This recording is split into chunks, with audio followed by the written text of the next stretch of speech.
Bismillahirrahmanirrahim. Assalamualaikum warahmatullahi wabarakatuh.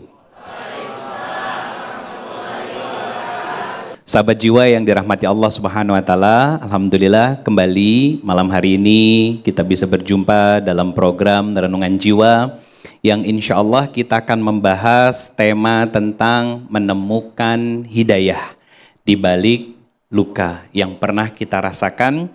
Nggak ada dari kita yang nggak pernah diuji sama Allah. Itu mutlak, pasti. Ujian kesempitan, sakit, kecewa, luka pasti terjadi. Ujian kesenangan, kebahagiaan, itu pun pasti terjadi dalam kehidupan kita.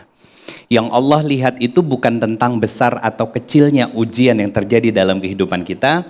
Yang paling penting adalah bagaimana cara kita merespon setiap ujian yang terjadi dan Allah berikan dalam kehidupan kita. Ketika diuji kesedihan, maka peluk luka itu dengan keimanan kita. Ketika dikasih kelapangan, dikasih kebahagiaan, maka rangkul kebahagiaan itu pun dengan keimanan. Kenapa harus dengan keimanan? Karena makna iman adalah man amana billah, yakin tanpa ragu kepada Allah Subhanahu wa taala. Apa maksudnya?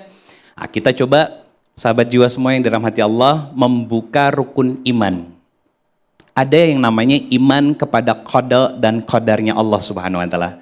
Artinya Allah sudah menetapkan semua garis kehidupan yang terjadi dan akan terjadi dalam kehidupan kita. Kapan sedih, kapan menangis, kapan terluka, kapan kecewa, itu sudah digariskan semuanya. Bahkan Allah mengatakan fa'alhamaha fujuraha wa taqwaha. Ketika kamu menghadapi episode-episode kehidupan yang terjadi dalam kehidupanmu, kata Allah Subhanahu wa taala, aku melihat respon dari dirimu. Apakah menuju jalan ketakwaan, mendekat kepadaku, atau justru membuat diri kita semakin jauh dari Allah Subhanahu wa taala? Kita yang tahu. Lantas, bagaimana kita bisa menemukan secercah hidayah dari setiap luka yang terjadi dan hinggap dalam kehidupan kita? Ini berkaitan dengan mindset. Karena bicara ayat ujian itu bicara tentang mindset. Contoh, la tahzan innallaha ma'ana. Allah bilang sama kita, hey Rido Febri, kamu lagi sedih, kamu kecewa, kamu terluka, ingat aku bersama dengan kamu. Artinya mindset kita diset sama Allah untuk tidak merasa sendiri ketika menghadapi ujian luka yang terjadi dalam kehidupan kita.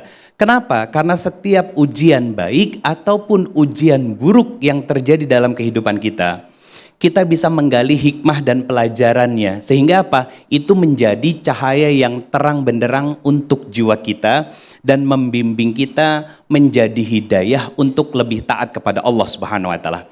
Bagaimana Allah memberikan hidayah kepada kita? Lewat pembelajaran dari ujian yang datang dan luka yang terjadi dalam kehidupan kita. Satu, kenapa kita diuji sama Allah Subhanahu wa taala? Karena Allah ingin menaikkan derajat kita di sisi Allah Subhanahu wa taala. Itu pasti. Nah, karena Allah memperhatikan kita, kata Nabi SAW, ketika Allah mencintai seorang hamba, maka hamba tersebut pasti diuji sama Allah Subhanahu wa taala. Kita banyak gagal pada ujian-ujian kesempitan, luka, dan kecewa. Tapi lebih sering lagi gagal dalam ujian kelapangan. Ujiannya syukur. Kita sering gagal di situ. Makanya hikmah ini menjadi sebuah hidayah bagi kita. Agar apa? Agar semakin mengenal Allah dan kemudian dekat dengan Allah karena mindset kita berubah.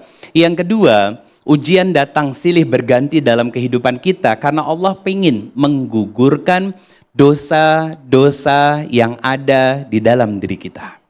Itu pasti. Kenapa? Kita nggak bisa membeli surga Allah hanya dengan sholat kita yang nggak seberapa. Bahkan cenderung jarang khusyuk. Ngaji Quran entah kapan terakhir khatam. Sedekah pun nggak seberapa. Belajar di majelis ilmu jarang ngamalin. Padahal eksis kemana-mana. Makanya dikasih ujian sama Allah. Biar apa? Biar berguguran dan rontok dosa-dosa yang ada di dalam diri kita. Saat kita bisa sabar menghadapi ujian yang hadir dalam kehidupan kita. Yang ketiga, hikmah dari ujian yang hadir hinggap ke dalam kehidupan kita adalah karena Allah begitu mencintai dan menyayangi kita. Kita harus sadar bahwa kita diciptakan sama Allah dengan kasih sayang, dengan cinta, dengan pengetahuan Allah, dengan semua kesempurnaan Allah. Maka untuk membuktikan bahwa kita mencintai Allah dan kemudian Allah mencintai kita, maka diberilah hidayah lewat ujian yang terjadi dalam kehidupan kita. Sahabat jiwa yang dirahmati Allah Subhanahu wa taala, alhamdulillah malam hari ini sudah hadir bersama kita seorang yang insya Allah sangat inspiratif. Sudah hadir Mbak Dea Mirella. Silakan temani saya ke atas panggung. Assalamualaikum warahmatullahi wabarakatuh. Waalaikumsalam warahmatullahi wabarakatuh. Alhamdulillah. Ustaz, terima kasih sudah diundang untuk dengan senang hati berbagi, Mbak. ya. Silakan duduk Mbak. Dengan senang hati. Sahabat jiwa yang dirahmati Allah Subhanahu wa taala, sebelum kita menggali lebih dalam kisah inspiratif dari seorang Dea Mirella, kita simak tayangan berikut ini. Rindu ini terasa indahnya, andai kau ada di sini.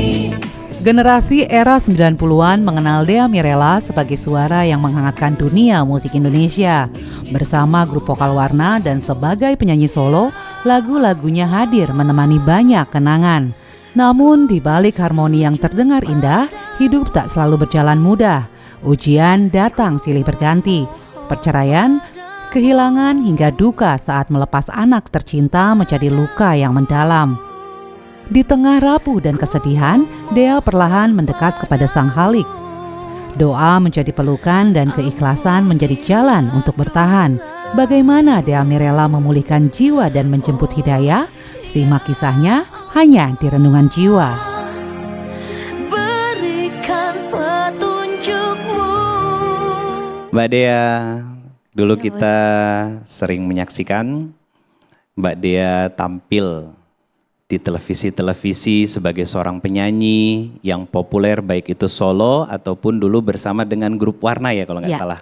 Masih sampai sekarang. Masih sama sampai grup sekarang Warna, ya. Ah, bisa diceritakan sedikit tentang kesibukan atau proyek musik apa yang sedang Mbak Dea jalani sekarang? Apakah ada single baru atau kolaborasi yang sedang dipersiapkan sama Mbak Dea sekarang? Oke, kalau untuk kesibukan aku selain nyanyi sebagai penyanyi solo, aku juga sibuk sama teman-teman di Warna yang sekarang lagi persiapan untuk bikin udah selesai rekaman untuk single terbaru, tinggal nunggu hasil mixing masteringnya. Ya insya Allah dalam waktu dekat akan keluar single baru. Oh Masya Allah, ini tentu jadi kabar gembira buat penggemarnya Mbak Dea, juga penggemarnya Warna ya. Nah, bicara tentang kehidupan nih. Karena kan transformasinya Mbak Dea ini kan dulu dan sekarang tuh berbeda ya. Bicara perjalanan hidup tentu ada suka, ada duka ya. Kemudian Mbak Dea sempat melewati fase pasang surut dalam kehidupan rumah tangga. Kalau nggak salah, mohon maaf hingga 2 kali ya perjalanan rumah tangganya. Kalau bolehlah sedikit saja nengok ke belakang, bukan untuk mengingat luka yang sudah pernah terjadi, tapi kita coba untuk menggali hikmah dan pembelajaran apa titik terberat yang pernah dialami dan dirasakan oleh Mbak Dea saat naik turunnya kehidupan itu. Kalau titik terberat sebenarnya setiap masalah itu pada saat pertama kali kita menghadapi masalah pasti kita akan merasanya bahwa ini berat banget sih cobaan yang datang gitu kan ya Pak Ustadz ya. Pasti jadi setiap masalah punya tingkat beratnya masing-masing. Tapi semua tergantung bagaimana kita menjalaninya, menghadapinya. Begitu udah selesai datang lagi masalah, pasti kita akan ngerasa berat gitu ya. Yang terberat sih buat aku hal yang paling berat dalam hidup aku itu waktu aku dalam 1 tahun mengalami kejadian yang tidak nyaman buat aku ya. Tahun 2010 sempet dibuka di awal tahun, aku kehilangan adik ipar aku, dan pada saat itu yang aku sesali adalah pada saat itu aku nggak ada di sana, aku nggak bisa bantu apa-apa karena aku di Jakarta, dia di luar kota. kayaknya sedih banget gitu ya, maksudnya seandainya aja aku bisa bantu. Tapi kan itu kembali lagi qadarullah ya, bahwa Iya. itu udah ajalnya, udah Allah udah menentukan usianya cuma sampai di situ. Nah, waktu itu adik ipar itu sakit atau kenapa? Jadi nggak sakit, malamnya masih sempat telepon-teleponan sama aku. Dia itu kena preeklamsi, jadi Oh. keracunan kehamilan setelah melahirkan gitu ya. Jadi kita nggak ada yang nyangka hal itu terjadi. Sebenarnya kalau seandainya dia pada saat itu rumah sakitnya deket dan ada deket dokter masih bisa tertolong. Cuman pada saat itu keadaannya adik aku tuh di sana nggak ada kendaraan, terus ya lagi nggak pegang uang juga yang cukup untuk pengobatan pada saat itu gitu kan. Jadi penanganannya telat sampai dia akhirnya meninggal, itu berat banget buat aku pada saat sampai detik ini. Aku tuh aduh seandainya aja ya pada saat itu cepat ditangani mungkin masih bisa ditolong. Satu yang belum aku lakukan perintah Allah pada saat itu adalah berhijab. Jilbab. Berjilbab. Pada saat itu oh iya ya Allah aku belum pakai jilbab nih gitu kan.